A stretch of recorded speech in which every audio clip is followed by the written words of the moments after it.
I asked that the lights be put on so I can see you all. You can see me. And thanks to all of you that have remained this long. And thanks to all the previous speakers for all your great work. I know what it takes to prepare for the presentation and to come up here and do. As the last speaker, I'm going to attempt to summarize tonight's theme, which is Odyssey, or a journey with a story. I think this story will have particular significance today because coincidentally today happens to be Earth Day. So this story is our story. It's humanity's story. It's our Odyssey. It's our journey. It's how we got here, why we behave as we do, and how and why our social and political attitudes, behaviors, and beliefs must rise to a higher level if we're going to sustain humanity, advance our civilization, succeed as a species, and be able to continue on this journey. Now, the title of this talk should come up. Didn't come up? Supposed to come up? Okay. One more. That's not it. Okay. All right. It should come up. The title should come up.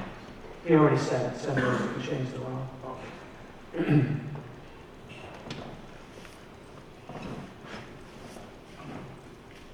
You got it?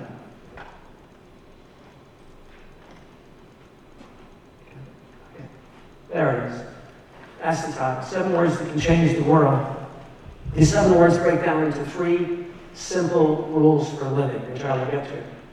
If we follow these 3 simple rules, we would eliminate the majority of our problems and suffering, but we don't follow them. As a consequence, we have extraordinary amounts of completely avoidable problems and suffering in our troubled world. Now, humanity, for all the power that it wields, knows far too little about what sustains and optimizes life. Our ignorance results in countless problems.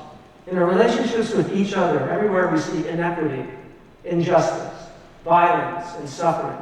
In our relationships with our biosphere, which is the sum of our ecosystems, out of which we evolved and which we require to live, we're literally unraveling and destroying the web of life. All of this is a consequence of ignorance. So how do we reduce ignorance and suffering and expand knowledge and justice? How do we solve our problems so we can continue on this journey? Albert Einstein observed that we can't solve our problems from the same level of thinking at which they originated. But what level of thinking are we at? What level of thinking do we need to get to? How do we get there? It's not easy to get to the next level of thinking. Many people are operating out of primitive, hardwired instincts and emotions that are associated with the primitive origins of our brains. At the same time, operating out of deeply embedded, antiquated, divisive, and dysfunctional supernatural beliefs that are the products of the infancy of our intelligence. These primitive instincts and emotions, which are a biological reality, and these antiquated, divisive, and dysfunctional supernatural beliefs, which are human fabrications, are a lethal combination of behaviors that are not overcome easily. But our primitive behavior and these supernatural beliefs must be overcome if we're going to sustain humanity, advance our civilization, and succeed as a species and continue on this journey. Now, this thing that I'm standing on, and you're sitting on, not the stage, not the seats, the planet. This thing is 4.5 billion years old. It took billions of years of evolution before we showed up. Very briefly, here's how it happened. Life began 3.8 billion years ago. Single cell, microorganisms. Multicellular plants and animals didn't come along until billions of years later, 670 million years ago. 525 million years ago, the age of vertebrates and invertebrates began. 245 million years ago, the age of reptiles began. That age ended about 65 million years ago when a flaming asteroid, described to be the size of a city, 7 to 50 miles in diameter, struck the planet in an area known as Chicxulub, Mexico, on Mexico's Yucatan Peninsula in the Gulf of Mexico, about 1,300 miles directly south of where we are right now. That explosion killed off all the dinosaurs, the giant marine reptiles. 75 to 80% of life was destroyed. It ended the age of reptiles and began the age of mammals 65 million years ago, although some mammals had already been here for 200 million years. So the age of mammals began 65 million years ago.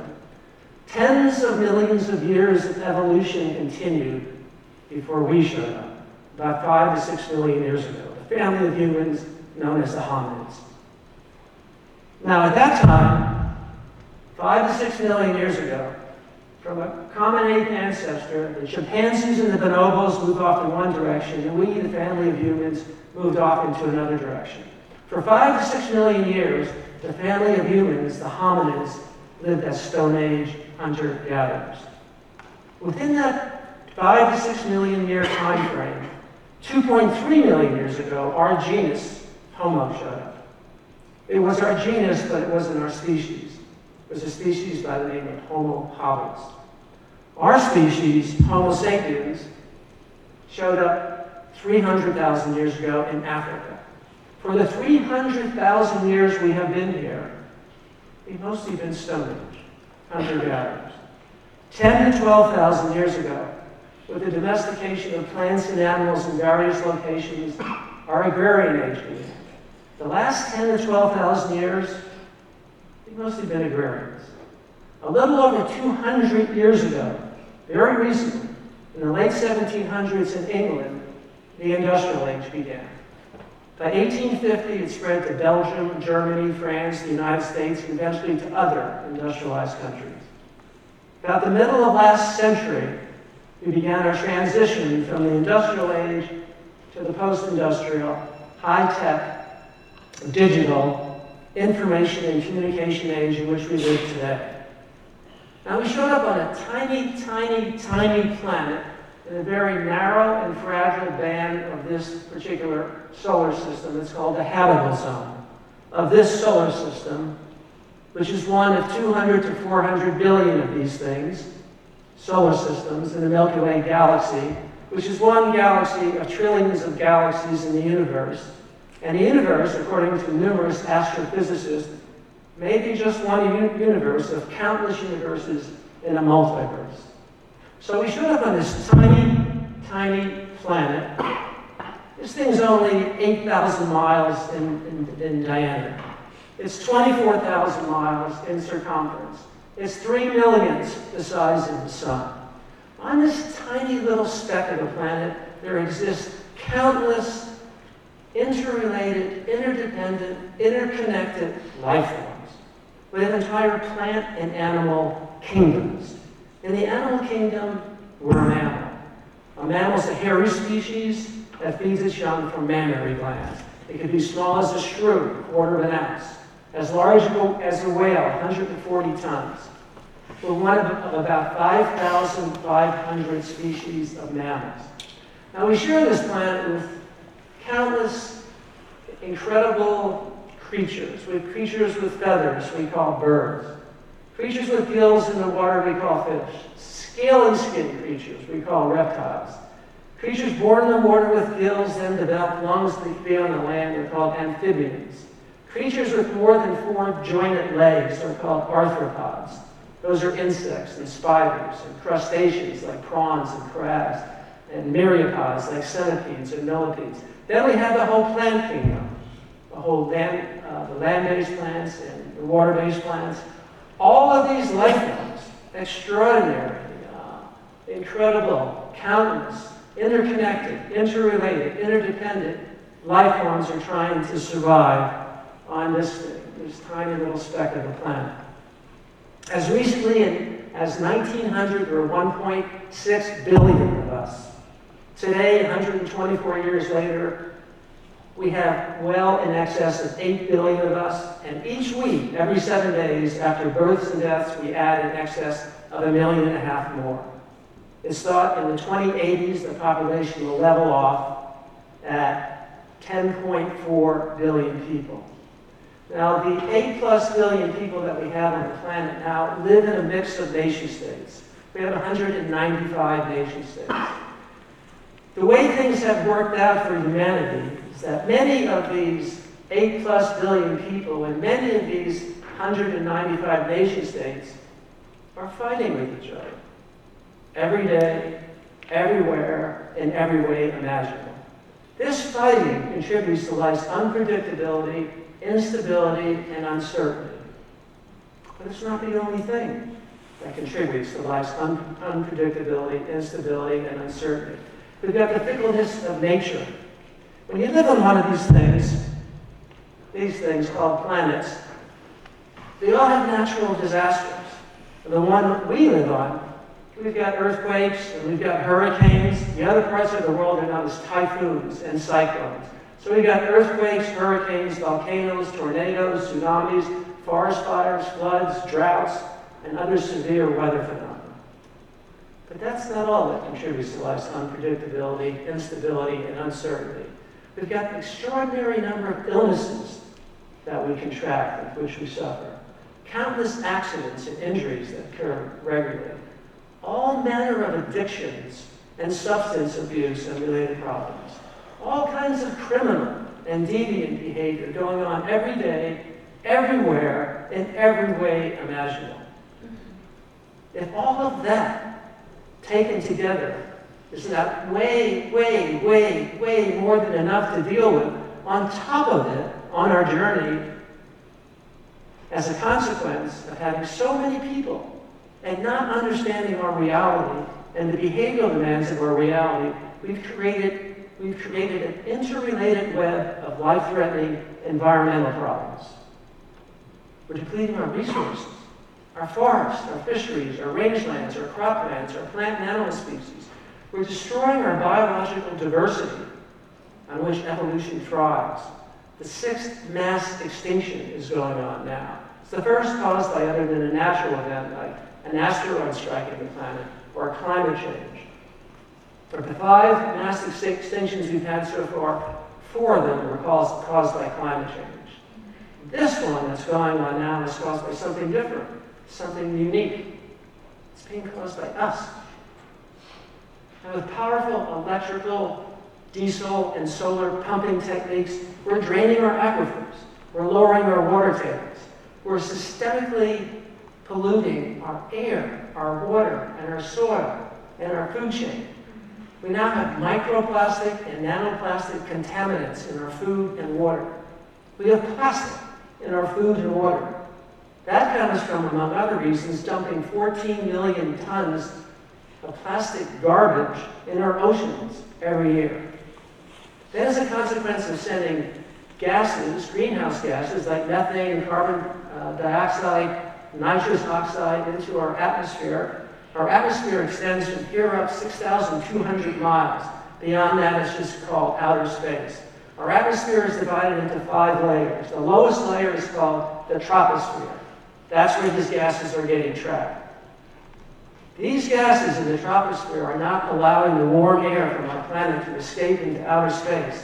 As a consequence, it's like we're living in a hothouse. It's getting warmer and warmer. The warming planet is changing the climate. We're experiencing, as you know, you hear about it every day, we're experiencing symptoms of global warming and climate change.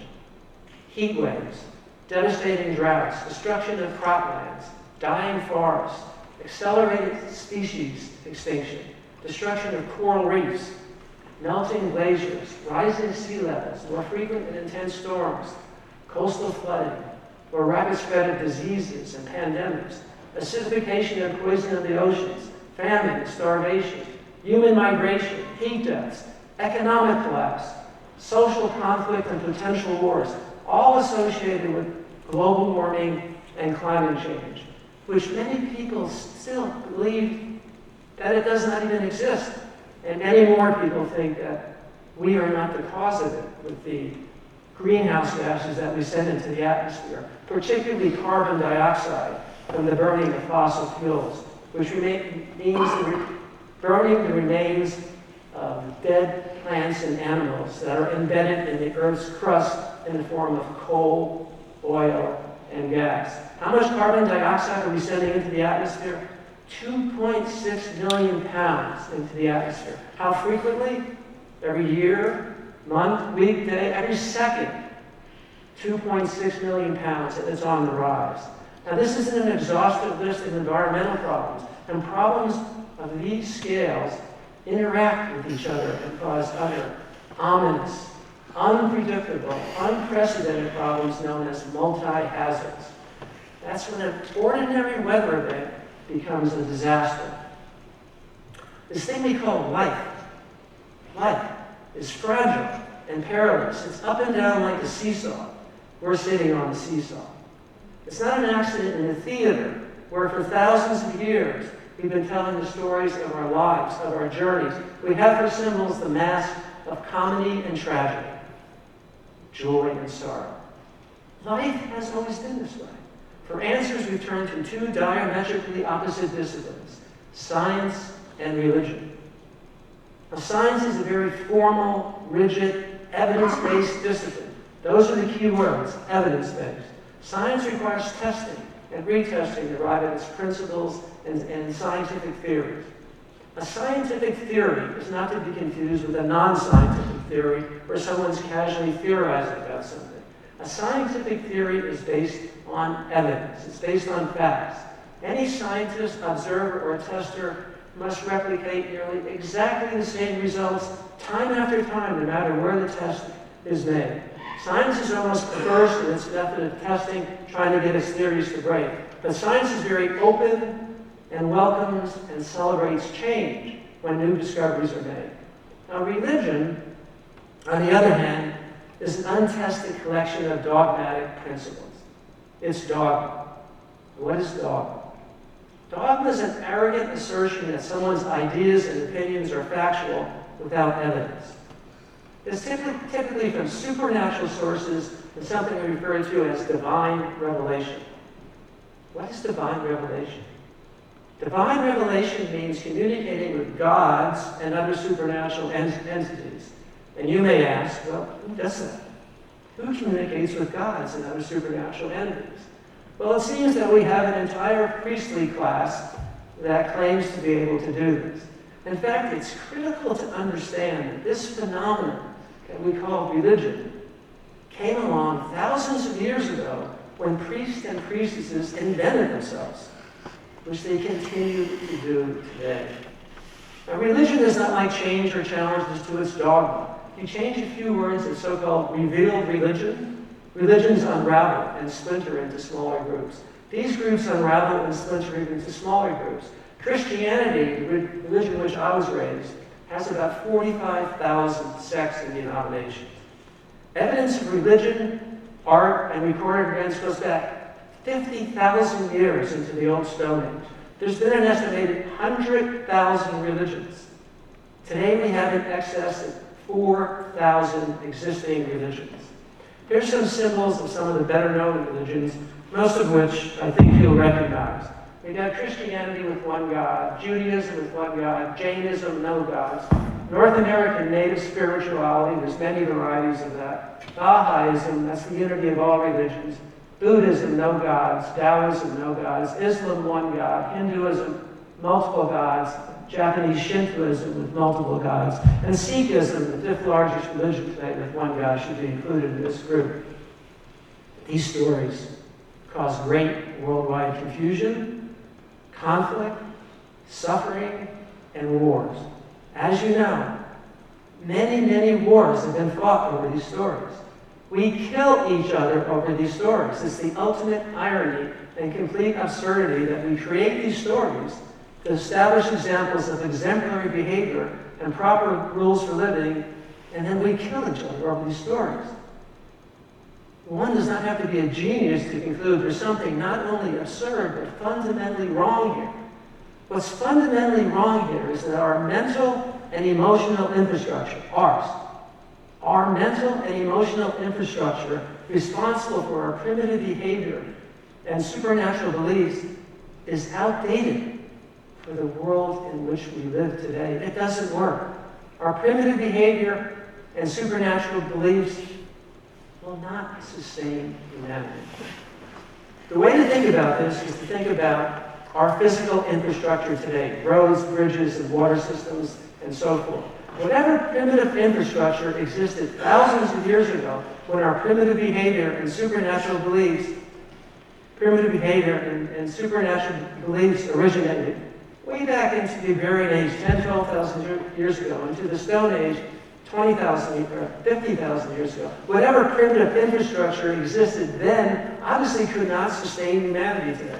Well, our primitive behavior and supernatural beliefs from that time cannot sustain humanity today. Our social and political attitudes, behaviors, and beliefs must rise to a higher level. If we're going to sustain humanity and advance our civilization, succeed as a species, and be able to continue on this journey, this is not optional. This is imperative. Philosopher Arthur Schopenhauer observed that all truth passes through three stages. First, it's ridicule. Second, it's violently opposed. Third, it's accepted as being self-evident. Now, such a truth has emerged in our lifetime. It informs us that we exist as a tiny fragment of an immensely larger interlocking whole, which all the parts are interconnected and depend upon each other for survival. Let me repeat that.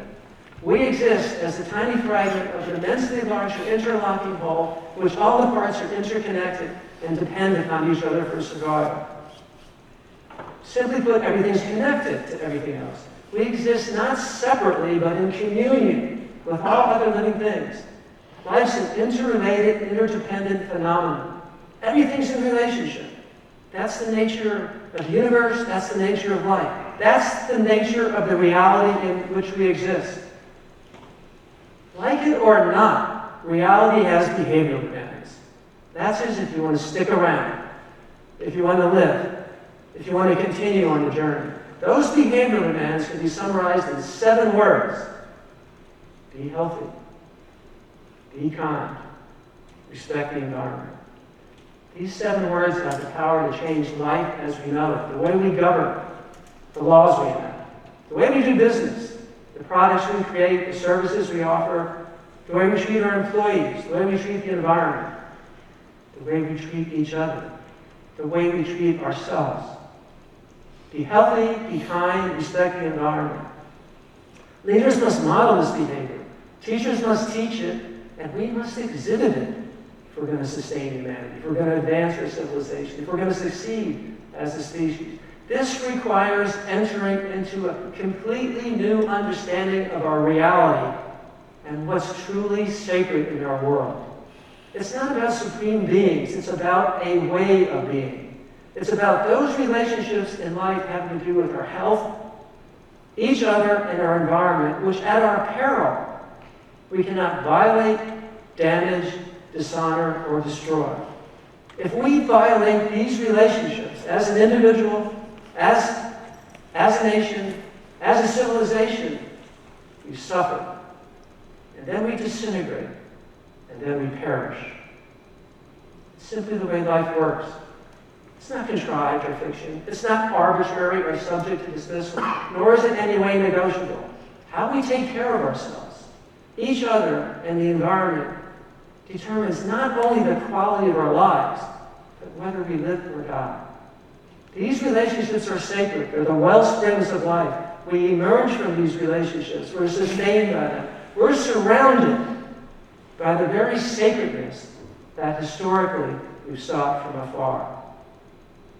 Our window of opportunity to make a necessary and monumental shift in thinking is small compared to the large obstacles in our current belief systems that must be dissolved. Yeah, we must do this if we and all the life forms that share this jewel of the planet are going to survive. Be healthy, be kind, respect the environment. Why are those words so critical and powerful? Because we exist as a tiny fragment of an immensely larger interlocking whole. Those are the operative words. Interlocking whole in which all the parts are interconnected and depend upon each other for survival. This interlocking whole is the undeniable foundation for the architecture of life and our civilization. If we continue to destroy the relationships that form this foundation, relationships that affect our health, each other, and our environment, our house, our structure, our civilization will collapse.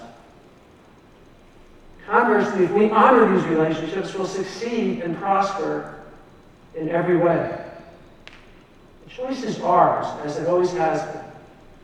The difference today is we know a great deal more about what sustains and optimizes life. It's time that we honor the knowledge that we have. Only then will we improve the quality of our lives.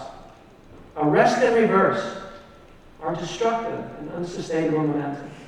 End our needless suffering. Prosper together. Find peace. Sustain humanity. Advance our civilization. Succeed as a species. And be able to continue on our journey. And that, my friends, is the end of my story.